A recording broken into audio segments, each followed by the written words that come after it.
Hello everyone, so welcome back to my channel. So I hope so you all are doing great, and in this video we will do MCQs of chapter number 9 and 10 of economics, that is mean, median and mode. So firstly, if you want to solve these questions by yourself, I am providing you link in the description box. By that link you will get PDF of these questions so you can solve it by yourself. So we are doing these MCQs from Arihant book. There are total 100 MCQs which will be solved in this session, and not only MCQ, we will solve assertion, reason and case based study questions also. So let's start with the first question. So first MCQ is, which of the following is or are objective of averages? तो average के objective क्या होंगे? Average इसका क्या मतलब है? जैसे mean, median and mode के ऑब्जेक्टिव क्या है हमारे? टू फैसिलिटेट कंपैरिजन, यस ये भी है कि हमने कंपैरिजन करना होता है. हम कंपैरिजन करते हैं कि जैसे एक बच्चे के मीन मार्क्स आए इतने और दूसरे बच्चे के इतने, तो कौन ज़्यादा इंटेलिजेंट है. तो comparison. To help in decision making, तो डिसीजन लेते हैं हम इसमें. टू ट्रेस मैथमेटिकल रिलेशन, तो ये भी है, तीनों पॉइंट्स हैं. To understand the features of the problem, so ये भी हम करते हैं इसमें. ऑब्जेक्टिव ये भी है मीन का. सो चारों के चारों ऑब्जेक्टिव है, तो कौन सा ऑप्शन राइट होएगा? All of these. So now let's see second MCQ. Which of the following is or are measures of central tendency? तो मेजर ऑफ सेंट्रल टेंडेंसी कौन कौन से? Mean, median, mode. तो मीन भी है, मीडियन भी है, मोड भी है, तो all of these. Next is, which of the following is true about arithmetic mean? तो अर्थमेटिक मीन के बारे में कौन सा ट्रू है? Based on all the item of the series, ये ट्रू है अर्थमेटिक मीन के बारे में कि हम सारे आइटम्स को देख के हम उसका मीन निकालते हैं. कि जैसे हमारे पास है 2, 4, 6, 8, तो हम इन चारों का यूज करके, इन चारों को ऐड करके सबका मीन निकालेंगे. तो ए इज ट्रू, बट इसमें बोथ ए एंड बी भी है, तो सारे ऑप्शंस देख लेते हैं. Used only in case of continuous variable. No, this is wrong because mean, we use mean in direct method also. Individual series में भी हम use करते हैं उसको, and continuous में भी करते हैं और discrete में भी करते हैं. तो तीनों में करते हैं हम, not in continuous variable. तो ये तो गलत है. So both A and B भी नहीं आ सकता, neither A and B भी नहीं आ सकता. तो इसका आंसर क्या हो जाएगा? A. So let's see fourth question. So fourth question is, the most used method of central tendency is median. No, the most used method of central tendency is mean. तो इसका क्या आ जाएगा? B, false. So fifth question is, broadly arithmetic mean is of dash types. arithmetic mean कितने types के हैं? 2 types के हैं. कौन कौन से? simple arithmetic mean and weighted arithmetic mean. So sixth question is, mean is a number which is always present in series. So mean क्या वही नंबर होता है जो हमेशा सीरीज में प्रेजेंट होता है? No, false. क्यों? मैं आपको एक एग्जांपल से समझाती हूँ. इसमें मैंने एक एग्जांपल लिया है इसकी, और इसका मीन निकाल दिया मैंने. तो उन्होंने बोला क्या मीन हमेशा सीरीज में ही होता है? उनका क्या मतलब था कि जो मीन आता है वो इनमें से ही कोई नंबर होता है, सीरीज में ही होता है मीन. बट जो इसका मीन हमारा 6.4 आया जो कि सीरीज में नहीं है, तो नो, हमेशा ऐसा नहीं होता कि सीरीज में हो. बट यस, कई कई बार होता है कि वो सीरीज में आ जाए. तो इसका आंसर क्या आएगा? False. That is B option. So now let's see seventh question. So seventh question is, which of the following is or are not a positional average? So firstly I want to tell you that averages are of two types, mathematical and positional average. Mathematical के अंदर आता है arithmetic mean. Wait, I will explain you with a flow chart. See, averages are of two types, mathematical and positional average. Mathematical is further divided in arithmetic mean, geometric mean and harmonic mean. And positional is further divided in median, partition value and mode. So by this we will solve the MCQ. So they are saying that which of the following is not a positional average. तो जो mean होता है वो क्या positional average है? No, mean is mathematical average. Okay, median भी यही है पोजिशनल एवरेज, मोड भी पोजिशनल एवरेज है. So mean is our answer. Okay, now next question is, choose the incorrect statement from given below. So first option is a good average is the one which is least affected by sampling fluctuations.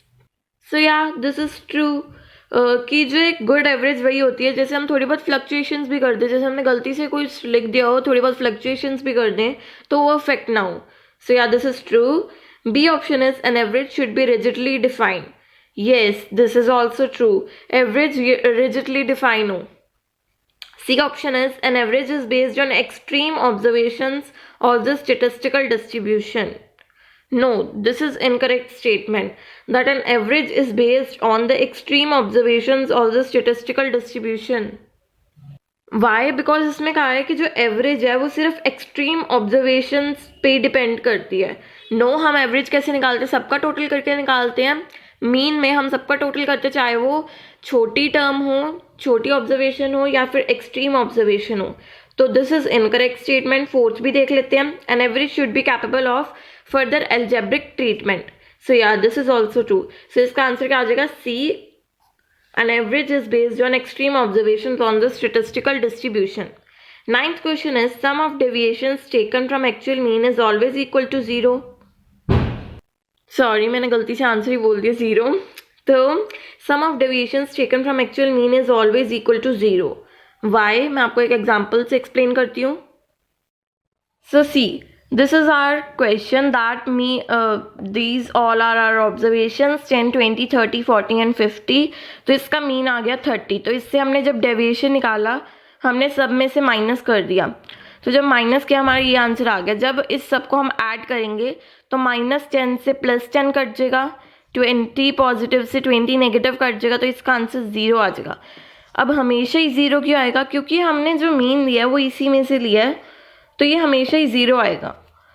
क्योंकि हमने जो assumed mean लिया वो हमने mean he ले लिया. अगर हम इसका 10 ले लेते तो इसका आंसर 0 ना आता, पर इन्होंने बोला कि हमने मीन ही लेना है, जो एज्यूम्ड है वो मीन ही लेना है, इस करके इसका आंसर क्या आएगा? हमेशा 0 ही आएगा. सो इसका आंसर क्या आ जाएगा? 0. सो now let's C 10th question. 10th question is the average daily ways of a group of 100 workers was 250. कहते हैं जो एवरेज डेली वेज है 100 वर्कर्स की वो 250 है. मीन्स हमें मीन दिया हुआ है 250, एन नंबर वर्कर्स 100 है and each worker is now given a raise of 50. Okay, now what is the average daily wage? तो हम देखते हैं इसको.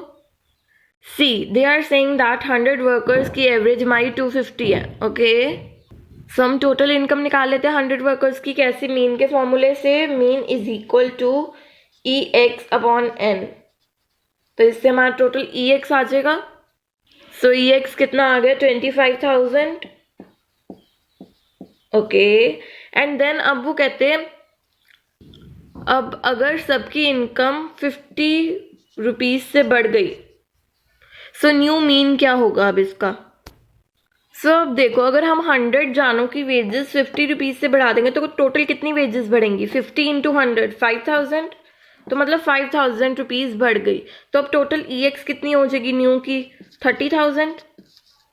ओके, न्यू जो हमारी EX है वो 30,000 हो जाएगी और हमारे जो वर्कर्स हैं उनका नंबर तो सेम ही है, तो हम न्यू मीन निकाल लेते हैं. 30,000 अपॉन 100 दैट इज 300 आ जाएगी हमारी new mean. Okay, now let's see options. So 300 is our new average daily veg.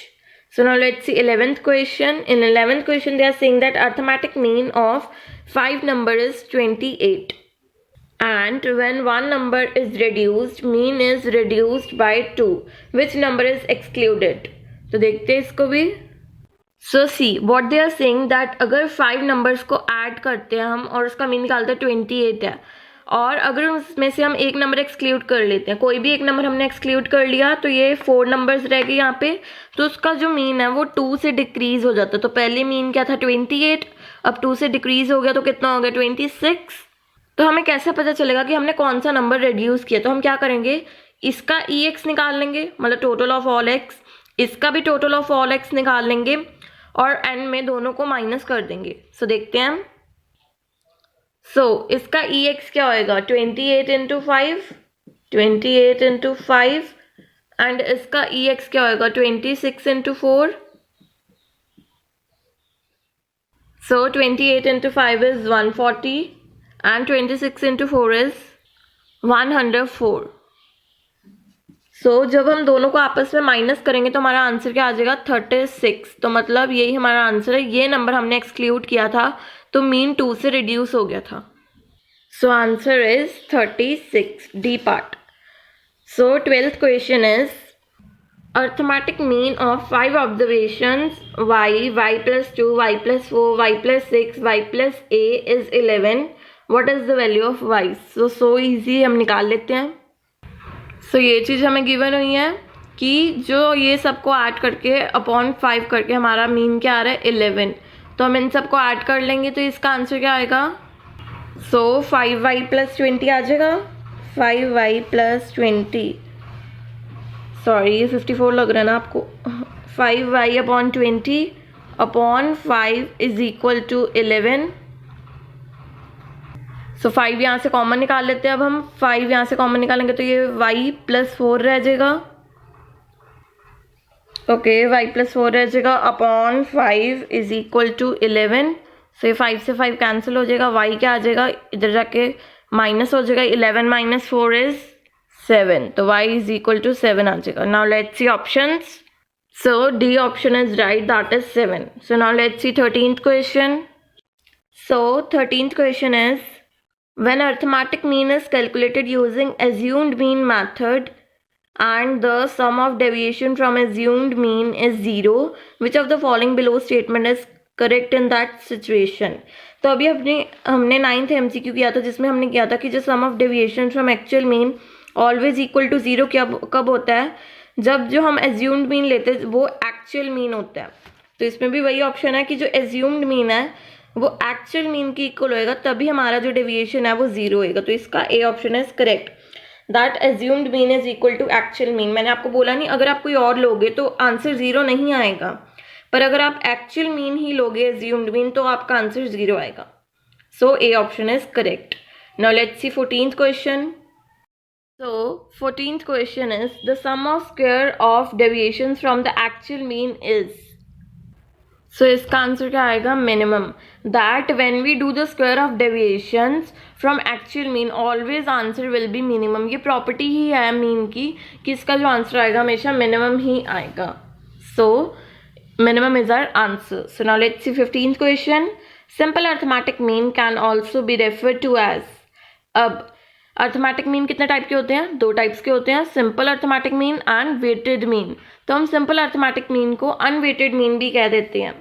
सो इसका आंसर क्या आएगा? Unweighted mean. So 16th question is if the mean of a given series is 10। तो mean हमें दिया हुआ है 10। This indicates that all items of the series is equal to 10। No, this is wrong. जब हम mean निकालते हैं क्या सारी आइटम्स जो होती हैं सीरीज में वो 10 ही होंगी? No, this is false. Example दे देती हूँ आपको, कोई बात नहीं। सो 2, 4, 6, 8, अगर इसका हम मीन निकालेंगे तो क्या आएगा? इसका जब हम मीन निकालेंगे सबका टोटल कर देंगे, that is 20 upon 4 is equal to 5 आएगा। अब जो इसका आंसर है इसका क्या मतलब है कि सारी जो है वो 5 के इक्वल है? No, so this is false. Let's see 17th question. So 17th question they are saying that arithmetic mean can be calculated under which of the following series. So options are cumulative series. तो cumulative series कौन सी होती है? जो more than और less than वाली series होती हैं, तो इसमें हम अर्थमेटिक मीन निकाल सकते हैं। Yes. Open ended series. Open ended series कौन सी होती हैं? जो स्टार्टिंग में बिलो हो और लास्ट में मोर देन हो, तो उसमें भी हम मीन निकाल सकते हैं। Next is unequal frequency distribution. जैसे ये होती हैं, जैसे 5 to 10 हो, फिर उसके बाद 10 to 20 हो, तो इसमें 5 का डिफरेंस था, इसमें 10 का डिफरेंस हो गया, तो अनइक्वल फ्रीक्वेंसी डिस्ट्रीब्यूशन। तो इसमें भी हम अर्थमेटिक मीन निकाल सकते हैं। तो इसका आंसर क्या आ जाएगा? All of above. So 18th question is arithmetic mean of a group of 50 students in an exam is 48। तो अर्थमेटिक मीन ऑफ 50 स्टूडेंट्स, ये एन नंबर दिया हुआ है, ये हमारा मीन दिया हुआ है। If marks of every students is reduced by 3 the new average will be. So आपको अगर मीन की ये वाली प्रॉपर्टी पता है कि अगर उसमें हम कांस्टेंट अमाउंट ऐड करें, सब्ट्रैक्ट करें, मल्टीप्लाई करें तो अर्थमेटिक मीन उसी के अकॉर्डिंगली अफेक्ट होएगा। कैसे? अगर हम इसमें रिड्यूस 3 कर देंगे तो मीन भी रिड्यूस बाय 3 हो जाएगा, तो 48 minus 3 is 45।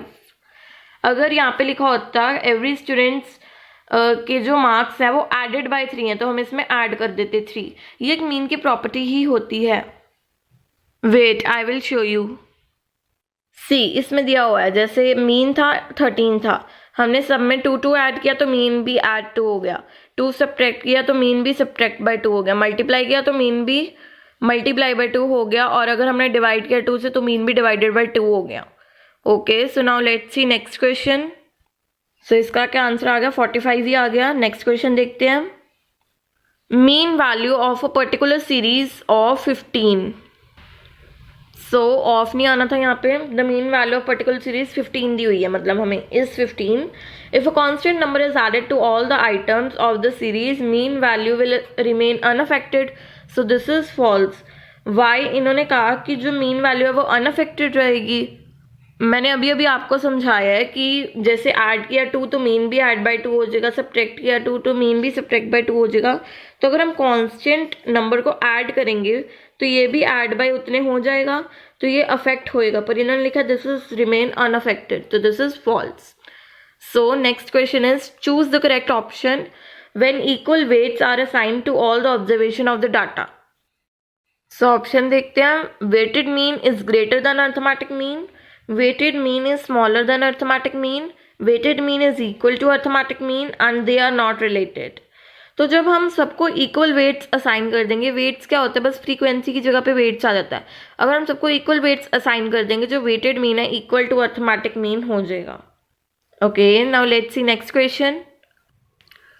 So next question is calculation of mean in which of the following series is not accurate. So हम एक्सक्लूसिव में तो निकाल ही सकते हैं। एक्सक्लूसिव सीरीज क्या होती है? जो नॉर्मल सीरीज होती है 5 to 10, 10 to 15, 15 to 20। इंक्लूसिव को भी हम एक्सक्लूसिव में कन्वर्ट करके निकाल सकते हैं हम। ये जो मीन होता है ओपन एंडेड सीरीज, इसमें नहीं निकाल सकते हम। अब आप बोलोगे कि मैम आपने पिछले क्वेश्चन में तो कहा था कि यहाँ पे arithmetic mean can be calculated under which of the following series, की ओपन एंडेड सीरीज में भी होता है, बट वो अर्थमेटिक मीन था। यहाँ पे क्या है? मीन हमारे 3 टाइप्स के होते हैं, that is harmonic mean, geometric mean और अर्थमेटिक मीन। तो हम अर्थमेटिक मीन तो हम फाइंड कर सकते हैं ओपन एंडेड सीरीज में, बट जो अदर मीन है ज्योमेट्रिक मीन वो नहीं हम फाइंड कर सकते ओपन एंडेड सीरीज में। तो इसका आंसर क्या आ जाएगा? Open ended series. एक्यूरेट नहीं आएगा उसमें हमारा जो ज्योमेट्रिक मीन है। Okay, now let's see second 22 question. The arithmetic mean of a distribution is 45। Arithmetic mean एक डिस्ट्रीब्यूशन का 45 है। If the sum of frequencies were 20, what will be the product of the sum of frequency with the variable? तो इसमें simple हमें क्या करना है? Mean दिया हुआ है, फ्रीक्वेंसी दी हुई है, सम ऑफ फ्रीक्वेंसी। हमने क्या बोला? इन्होंने प्रोडक्ट करना है दोनों का, हमें product of sum of frequency with the variable. तो इन दोनों का प्रोडक्ट कर देते हैं। 45 20 is 900, तो इसका आंसर क्या आ जाएगा? 900।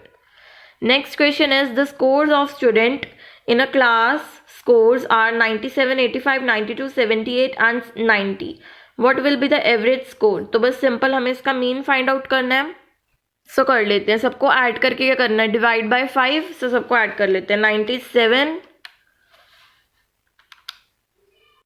सो 97 प्लस 78 एंड 92, 90 एंड 85। सो सबको ऐड करके हम क्या करेंगे? Divide by 5। तो हमारा मीन क्या आ गया? 88.4। सो मीन क्या आ गया? 88.4। सो 24th question is mean marks obtain bye 5 student in a class is 66.4। तो मीन मार्क्स दिए हुए हैं हमें 5 स्टूडेंट्स के। Marks scored by 4 students are 70, 72, 55, 57। What will be the marks of 5th student? ये भी निकाल लेते हैं हम। सो ये हमें दिया हुआ है कि 4 मार्क्स हमें दिए हुए हैं, मीन दिया हुआ है और टोटल 5 स्टूडेंट है, हमें ये बताया हुआ है। तो हम सिंपली ये 5th स्टूडेंट के मार्क्स निकाल लेंगे, इसको इधर जाके मल्टीप्लाई कर देते हैं। सो 66.4 इंटू 5 इज 332 एंड इन सबको भी ऐड कर देते हैं। सो 70 plus 72 plus 55 plus 57 is 254 plus साथ में एक्स आ जाएगा, तो हमारा एक्स आ जाएगा इससे 332 minus 254 that is 78। So now let's see options. So 78 is our answer. Next question is, mean of a given series divides the series into two equal parts. So this is wrong, false. Why? Because जो median होता है वो two equal parts में divide करता है, ना कि mean. Mean तो क्या होता है? एवरेज होता है. वो टू इक्वल पार्ट्स में तो डिवाइड ही नहीं करता, तो इसका क्या आ जाएगा? False. So 26th question is, combined mean method can be used to combine arithmetic mean of dash series. तो combined mean method से हम जितनी मर्जी अर्थमेटिक मीन को हम कैलकुलेट कर सकते हैं. तो इसका आंसर क्या आ जाएगा? n number. हम सिर्फ 2 को तो नहीं कर सकते, हम सबको ही कर सकते. 3 को भी नहीं कर सकते, 5 को भी नहीं. n नंबर्स जितने मर्जी को कंबाइन मीन मेथड से हम निकाल सकते हैं. So 27th question is, a distribution of 3 components with total number of terms being 200, 250 and 300 with means 25, 10 and 15 respectively, the combined mean will be equal to. तो हमें simple n number of terms दी हुई है, हमें means the हुए हैं, तो हम कंबाइंड मीन का फॉर्मूला निकाल के इनको निकाल लेते हैं. सो कंबाइंड मीन का फॉर्मूला क्या होता है? x1 into n1 plus x2 into n2 upon n1 plus n2. तो फर्दर जितने भी हो, n3 हो n4 हो, सबको ऐड करना है और इसमें x3 इंटू n3 जितने भी फर्दर हो, इन फॉर्मूला को कंटिन्यू रखते हैं हम. सो सबसे पहले इसमें हमें x1 क्या दिया हुआ है? 200 इंटू 25 है हमारा n1, 250 इंटू 10, x2 हमारा क्या है? 250 एंड n2 क्या है? 10. नाउ इसमें फर्दर 3 भी है हमारा, थर्ड टर्म भी है, सो 300 इंटू 15 एंड अपॉन में क्या करना है? तीनों को ऐड कर देना. जस्ट हमने 25 प्लस 10 प्लस 15 कितना होता है? 50. सो यहाँ पे क्या आ गया? 50 and then 200 into 25 5000 plus 2500 plus 4500 upon 50. So इसका टोटल करके क्या आ रहा है? 12,000. So 12,000 upon 50 is our answer. तो ये कैंसिल आउट हो जाएंगे, तो हमारा आंसर क्या आ गया? 240. सो ऑप्शंस देख लेते हैं. सो 240 क्या आ गया हमारा answer. Now let's C 28th question. So 28th question is, write the correct pair. Assumed mean method, shortcut method. तो yes, assumed mean method किसके अंडर आता है? शॉर्टकट में ही हम फाइंड करते हैं assumed mean. So this is correct. Weighted arithmetic mean equal importance to each item. No, in simple arithmetic mean we give equal importance to each item. Weighted में नहीं होता. अगर यहाँ पे simple लिखा होता तो ये correct pair होता, बट यहाँ पे weighted है तो this is not the correct pair. Mode, data needs to be arrange. तो मोड में हमारी मर्जी होती है, हम डाटा को अगर ना भी अरेंज करें तो मोड हम निकाल सकते हैं easily. So this is not the correct pair. Quartile divides data in 8 parts. No, quartile divides the data in 4 parts. तो our correct pair is A, that is assumed mean method, shortcut method. 29th question is, arrangement of data in ascending or descending order is only required to calculate median. So इसका क्या आएगा? Partially true. Y? Because जो arrangement of data होती है ascending और descending order में, वो other partition value में भी रिक्वायर्ड होती है. कौन सी? पेंटाइल, क्वार्टाइल, डिसाइल में भी हम जो डाटा है उसको असेंडिंग और डिसेंडिंग ऑर्डर में अरेंज करते हैं, not only in median. So median में भी होता है पर अदर में भी होता है. इस करके इसका क्या आएगा? फॉल्स नहीं आएगा, पार्शियली ट्रू आएगा. So next question is, median is always a number present in the same series. No, इसका क्या आएगा? फॉल्स. वाई? बिकॉज जो मीडियन होता है वो हमेशा सीरीज के अंदर नहीं होता, और जो मीडियन होता है वो बिल्कुल सेंट्रल वैल्यू होती है जो उसको 2 पार्ट्स में इक्वली डिवाइड करे. तो जैसे कभी कभी जो हमारा मीडियन है वो जब कभी कभी 3.5 आ जाता है जैसे, तो हम उसको 2 पार्ट्स में डिवाइड करके अपॉन 2 करके निकालते हैं. तो कभी कभी वो सीरीज में नहीं भी होता है, जैसे मैंने बताया था आपको मीन, वो कभी कभी सीरीज में होता है, जैसे तभी मीडियन भी कभी कभी सीरीज में नहीं होता. तो इसका क्या आएगा? False. So next question is, median of the series divide the series in dash equal parts. तो कितने इक्वल पार्ट्स में डिवाइड करते हैं? 2 इक्वल पार्ट्स. बिल्कुल सेंट्रल वैल्यू होती है जो मीडियन होती है हमारी. Next question is, which of the following is known as partition values. तो median, quartile, mode, none of these. तो इसका आंसर क्या आ जाएगा? क्वार्टाइल्स. मीडियन और मोड क्या है? पोजिशनल एवरेजेस है.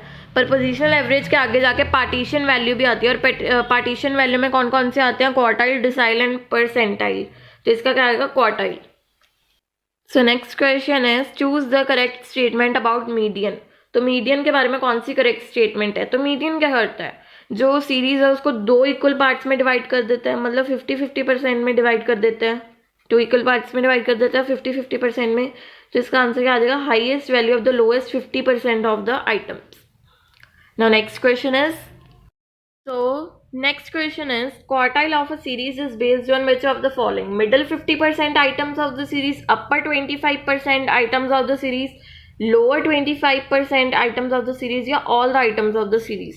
तो quartile क्या करता है, सबसे पहले 25 पे होता है, फिर 25 से 50, फिर 75, ऐसे 25 का गैप होता है, फिर 100। तो क्वार्टाइल के बारे में पूछे तो इसका आंसर क्या आएगा, मिडिल 50% ऑफ द सीरीज। क्यों, जो क्वार्टाइल होता है वो 25 का गैप है, तो देखो यहाँ पे 25 का गैप है, और जो मिडिल 50 पे होता है, मिडिल 50% ऑफ इधर से भी 25 है, इधर से भी 25 है। तो क्वार्टाइल जो होता है वो क्या होता है, middle 50% items of the series. तो मिडिल में 50% इसका आ रहा है, क्वार्टाइल का ही आ रहा है, तो इसका A. Now let's see next question, which of the following is true about central tendency. तो सेंट्रल टेंडेंसी के बारे में कौन सा ट्रू है, that mode is equal to 3 median minus 2 mean. Next question is median of a given series is k। अब median हमें दिया हुआ है given series का k। if all the item value of series are increased by k then what will be the new median। सो जैसे mean की property होती है कि अगर हमने 2 ऐड किया तो मीन में भी 2 ऐड हो जाएगा, कांस्टेंट वैल्यू ऐड की तो कांस्टेंट वैल्यू मीन में ऐड हो जाएगी। वैसे कोई मीडियन की कोई खास प्रॉपर्टी नहीं होती कि अगर हम इसको इंक्रीज बाय के कर देंगे तो ये भी इंक्रीज बाय के हो जाएगा। सो इतनी सी इंफॉर्मेशन से हम मीडियन को डिफाइन नहीं कर सकते, तो इट्स कांट बी डिटरमाइन। तो इसका आंसर क्या आ जाएगा, D, can't be determine. Next is 37th, which of the following central tendency can be located using cumulative frequency distribution. So हम मीडियन को यूज कर सकते हैं, हम क्वार्टाइल को भी कर सकते हैं, बट मोड में नहीं होता। तो इसका आंसर क्या आ जाएगा, A, median and quartile. So now let's see 38th question, this is also wrong. Now lower quartile represents highest value of lowest 25% items of the series। yes, this is true, so C option is correct। now let's see 39th question।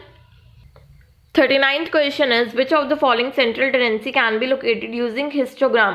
तो histogram से हम क्या locate कर सकते हैं, सो histogram से हम median नहीं लोकेट कर सकते, ये तो हम क्या कहते हैं, ओगिव से कर सकते हैं। क्वार्टाइल्स भी नहीं कर सकते, मोड कर सकते हैं। तो इसका आंसर क्या आ जाएगा, only 3, that is mode. So 40th question is arithmetic mean is free from the change of origin.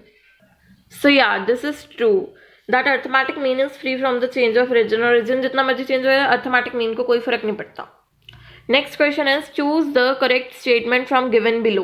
तो इसमें से हम करेक्ट स्टेटमेंट चूज कर लेते हैं। Quartiles are positional average of central tendency. So quartile positional average तो है, but central tendency की है, no, this is wrong. Median can only be located graphically using more than cumulative frequency distribution, no, this is also wrong. So mode of a distribution is the value at the point around which the item is tend to be most heavily concentrated। So yeah, this is correct that mode वो value होती है जो frequently आती जाए, heavily concentrated जो सबसे ज़्यादा बारी आए, mode वो वैल्यू होती है। So yeah, this is correct।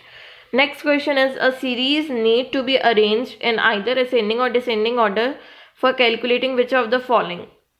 So median को कैलकुलेट करने के लिए भी हमें अरेंज करना पड़ता है, क्वार्टाइल को कैलकुलेट करने के लिए भी हमें अरेंज करना पड़ता है, एंड मोड को कैलकुलेट करने के लिए हमें कोई खास अरेंजमेंट नहीं करनी होती है। सो इसका आंसर क्या आ जाएगा, बोथ ए एंड बी, हमें इसके लिए भी अरेंज करना पड़ता है और इसके लिए भी अरेंज करना पड़ता है। So next question is given the mean value of X variable as 50। तो मीन वैल्यू दे रखी है एक्स वेरिएबल की 50। what will be the mean value of y variable in the given equation। तो इसमें हम x की वैल्यू पुट कर देते हैं तो y की वैल्यू आ जाएगी। So y is equal to 200 minus 2 into 50। So 50 2 ज़ा 100, 200 माइनस 100 इज 100। सो सी इसका आंसर आ गया। Next question is calculation of arithmetic mean for an inclusive series is the same in case of exclusive frequency distribution. So कहते हैं जो calculation होती है arithmetic mean की वो इंक्लूसिव और एक्सक्लूसिव के लिए सेम केस में सेम होती है. सो या this is true, same case में इनकी जो अर्थमेटिक मीन होएगा वो सेम ही होएगा. So next question is which of the following are correct for a symmetrical distribution. So symmetrical distribution कब होता है, जब जो एरिया है हमारा ओरिजिन के आसपास जितना भी एरिया वो सेम कवर करे, मीन मीडियन एंड मोड. तो इसका आंसर क्या आ जाएगा, तीनों आपस में इक्वल हो तब सेंट्रल टेंडेंसी अपने आप इक्वल हो जाती है. ये प्रॉपर्टी होती है एक कि जब सिमेट्रिकल डिस्ट्रीब्यूशन होती है तो तीनों आपस में इक्वल हो जाती हैं. So now let's see next question. So in next question they are saying that which of the following is correct for an asymmetrical distribution negatively skewed. तो आप इसको ऐसे याद रख सकते हो, ये सारी प्रॉपर्टीज ही होती हैं. मैं आपको याद करने का तरीका बता देती हूँ. हम बारी बारी बोलते नहीं है mean median mode, median mode. तो मीन मीडियन मोड को जस्ट उल्टा कर दो, मोड मीडियन एंड मीन, तो ये हमारा आंसर हो जाएगा. नेगेटिवली स्क्वीड है तो जस्ट उल्टा कर दो उसको. हम बोलते हैं mean median mode, mean median mode. But यहाँ पे नेगेटिवली स्क्वीड है तो जस्ट इसको उल्टा कर दो, मोड मीडियन एंड मीन. जब यहाँ पे पॉजिटिवली आएगा तो हमारा आंसर ये हो जाएगा. ठीक है. सो नेक्स्ट क्वेश्चन देखते हैं. Choose the incorrect statement. Mode can not be calculated in open ended distributions. So this is incorrect. Mode को हम कैलकुलेट कर सकते हैं ओपन एंडेड सीरीज में. Median is affected by change in extreme values. No, median is not affected by change in extreme values, तो ये भी incorrect है. Median is not affected by fluctuations in sampling. No, median affect हो जाता है अगर हम थोड़ी बहुत फ्लक्चुएशंस कर दें. तो all the above statement is incorrect. So now next question is a frequency distribution with more than 2 modal values is known as. So अगर 2 से ज़्यादा मॉडल वैल्यूज हों तो हम उस फ्रीक्वेंसी डिस्ट्रीब्यूशन को क्या कहेंगे, मल्टी मॉडल फ्रीक्वेंसी डिस्ट्रीब्यूशन. अगर यहाँ पे होता कि 2 मॉडल वैल्यूज ही हैं कल्ली तो यहाँ पे बाय मॉडल आ जाता. अगर यहाँ पे बोला होता कि 3 मॉडल वैल्यूज हैं तो यहाँ पे ट्राई आ जाता. अब 2 से ज़्यादा है तो जितनी मर्जी हो सकती हैं तो multi modal. Okay, now next question is the frequency distribution can have. 2 mean तो नहीं हो सकते किसी भी फ्रीक्वेंसी डिस्ट्रीब्यूशन के. नो, 2 मीडियन भी नहीं हो सकते, पर यहाँ 2 मोड जरूर हो सकते हैं किसी भी फ्रीक्वेंसी डिस्ट्रीब्यूशन के. अब देखो ये वाला क्वेश्चन आ गया हमारा पिछला वाला. Which of the following is correct for an asymmetrical positively skewed. तो इसका आंसर मैंने आपको पहले बता दिया, मीन मीडियन मोड. हम बोलते हैं मीन मीडियन मोड, तो ये पॉजिटिवली स्क्वीड के लिए मीन मीडियन मोड ऐसी है. ठीक है.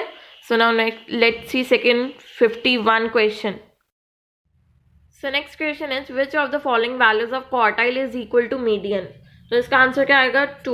क्योंकि जो मिडिल क्वार्टाइल होता है वो 50% पार्ट कवर करता है और जो मीडियन होता है वो भी 50% पार्ट कवर करता है, that is 2. Okay, now next question is. So next question is which of the following measures of central tendency is suitable for qualitative measurement. तो क्वालिटेटिव मेजरमेंट के लिए कौन सा होता है, हमारा मीडियन होता है क्वालिटेटिव मेजरमेंट के लिए. क्योंकि हम मीडियन में सारे नंबर्स नहीं लेते.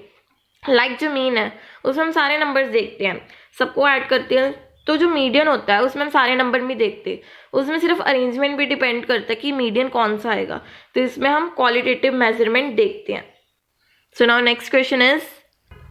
सो next question is mode can be calculated only if the series is. तो इंक्लूसिव हो तो हम कैलकुलेट नहीं कर सकते मोड, एक्सक्लूसिव हो तो हम कर सकते हैं. तो इसका आंसर क्या आ जाएगा, exclusive. Next question is what will be the median of following series. तो अब इसका मीडियन क्या होगा, पहले इसको असेंडिंग में चेंज कर लेते हैं. So 2, 3, 4, 5, 8, 10, 12. अब इससे मीडियन निकाल लेते हैं. यहाँ से 3, यहाँ से 3, तो 5 क्या आ गया, इसका मीडियन आ गया. So B option is correct. Next question is what will be the median of the following series. फिर से हमने मीडियन फाइंड करना है तो इसका दोबारा कर लेते हैं. 2, 3, 4, देन 7, देन 8, 10, 11, 12. सो ऐसे फाइंड कर लेंगे. अब इधर से 4, इधर से 3 और इधर से 3. अब सेंटर में 2 है तो इन दोनों को ऐड करके divide by 2. So 8 + 7 is 15. 15 divide by 2 is 7.5. तो इसका आंसर क्या आ गया, again B 7.5. Next question is refer to the data given in the question number 55. इस डाटा से अब हमने Q1 निकालना है. सो इन दिस क्वेश्चन ये हमें डाटा गिवन है 2, 3, 4, 8, 7, 12, 10, 11. तो हमें इसको असेंडिंग ऑर्डर में अरेंज कर लिया एंड इसके बाद हमें इसमें बोला है कि इसमें Q1 फाइंड करनी है. तो Q1 का क्या फॉर्मूला है, n + 1/4. सो इसमें n क्या है, इसमें 9. सॉरी 8, सो 8 + 1/4, सो ये 9/4 आ गई, जो क्या होता है 2.25।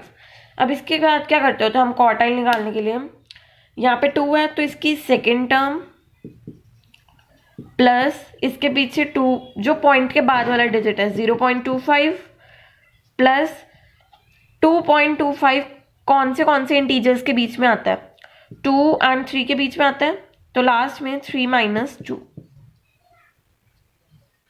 Means third term minus second term, ये टर्म है, third term and second term को माइनस करना है हमने। सो इसमें सेकेंड टर्म क्या है हमारी 3, second term is 3 plus 0.25 and third term minus second term, तो थर्ड टर्म इसमें क्या है 4 - 3, तो ये तो 1 आ गया, ये 0.25 आ गया एंड प्लस 3, सो आंसर हमारा आ गया 3.25। अब ऑप्शंस देख लेते हैं।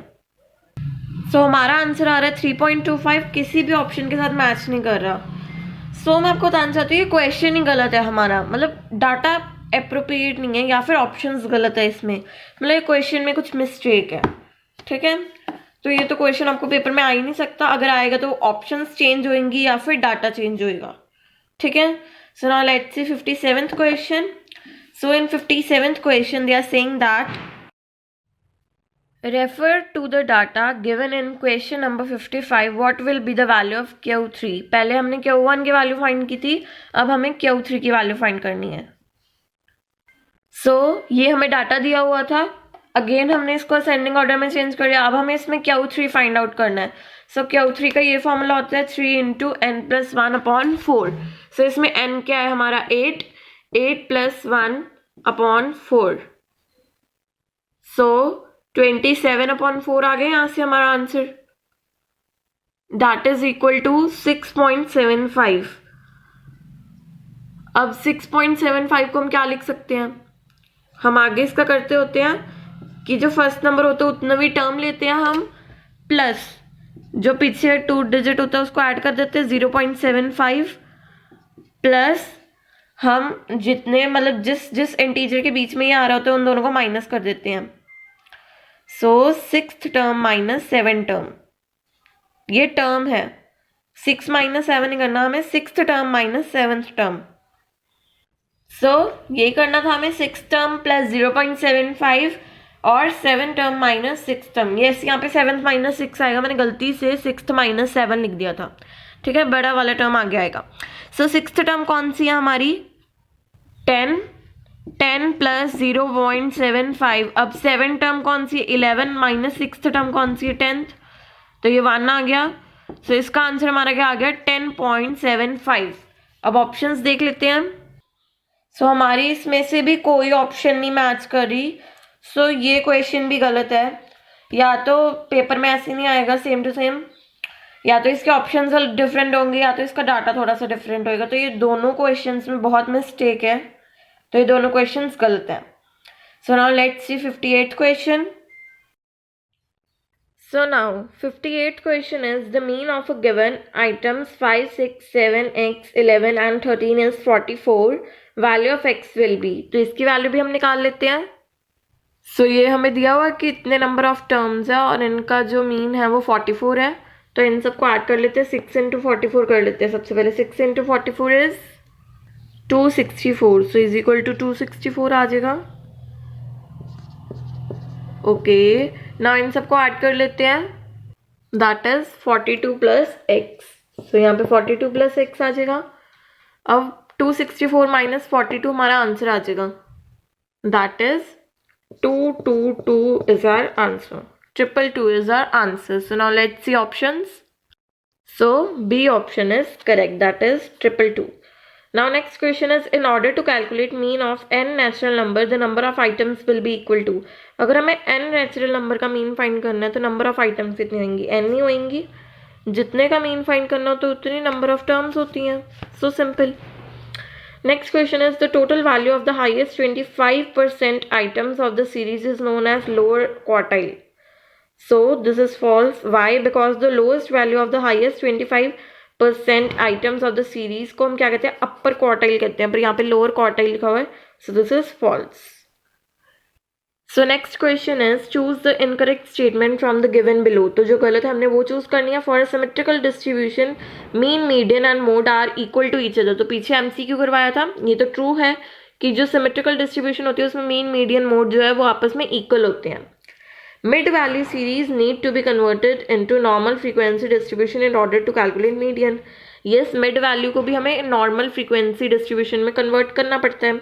This is also true. Inclusive series need to be converted into exclusive series in order to calculate arithmetic mean. No, this is incorrect. हम अगर इंक्लूसिव सीरीज से भी हम सीधा सीधा निकाल सकते हैं अर्थमेटिक में, हमें नहीं ज़रूरत है उसको एक्सक्लूसिव में करने की. सो दिस इज रॉन्ग. फोर्थ भी देख लेते हैं. Mode calculated from the empirical formula is different from the value calculated by statistical calculation.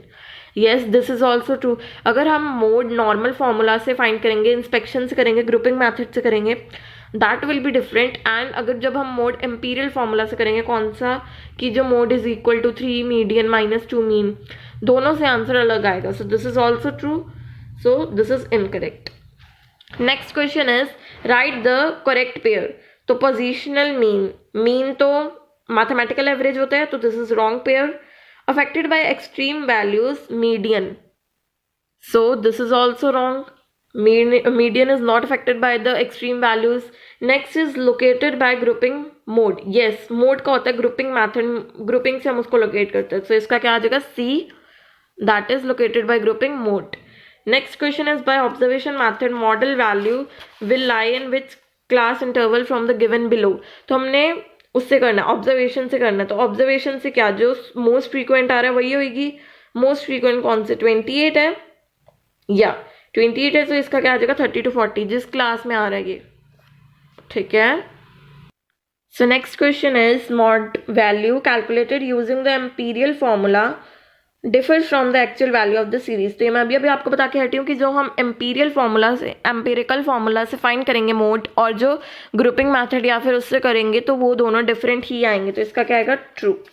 So now let's see next question. So now 65th question is the mode of the series 3, 4, 8, 7, 7, 8, 9 will be. तो mode क्या होता है, जो most frequent value होती है उसको हम mode कहते हैं. तो इसमें मोस्ट फ्रीक्वेंट क्या है, 7 भी 2 टाइम्स आ रहा है, 8 भी 2 टाइम्स आ रहा है, तो दोनों ही है mode.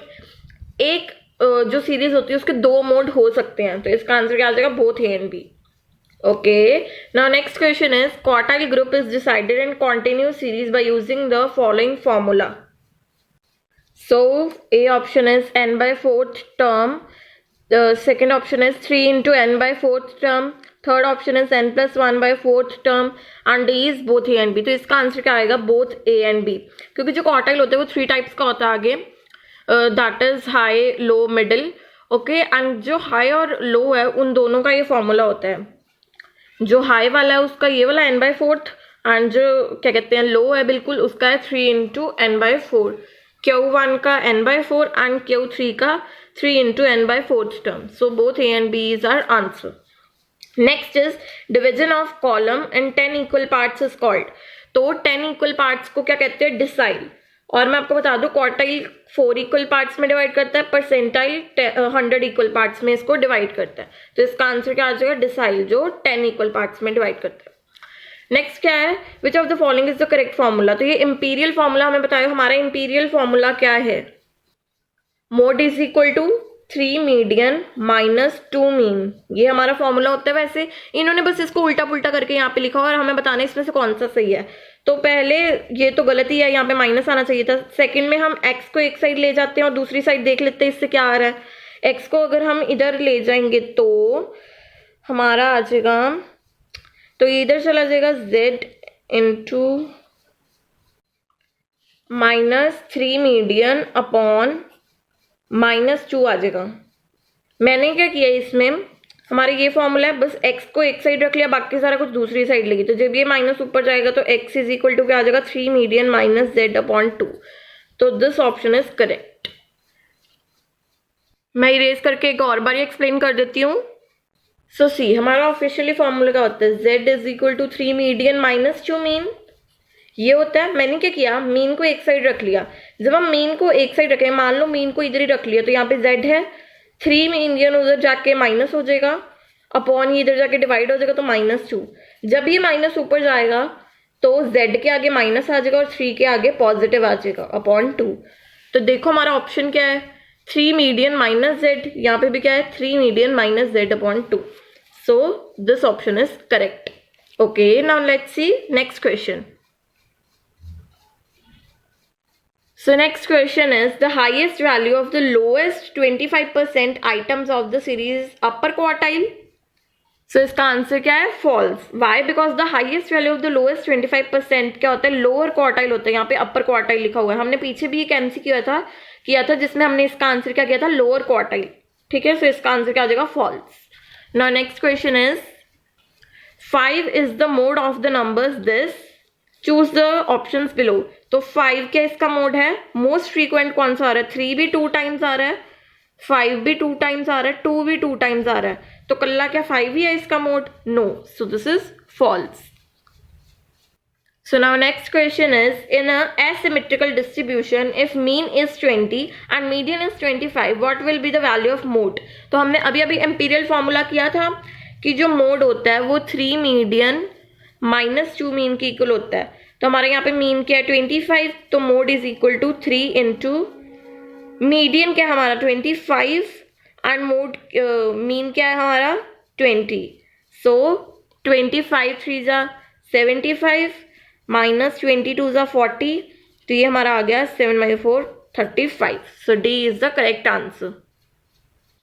So next question is, quartile can be located graphically using less than ogive only, more than ogive only, both less than and more than ogive, either less than and more than ogive। तो हम less than भी draw कर सकते हैं, more than भी draw कर सकते हैं, both less than, both इकट्ठे नहीं ड्रॉ कर सकते, तो इसका आंसर आएगा either less या फिर more। एक ग्राफ में हम क्वार्टाइल का एक ही कर सकते हैं, so either less than ogive or more than ogive।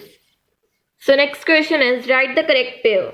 So A is mean, it is based on all the values। तो ये तो ट्रू है कि जो मीन है सब वैल्यूज पे बेस्ड होता है, सबको हम ऐड करके मीन निकालते हैं।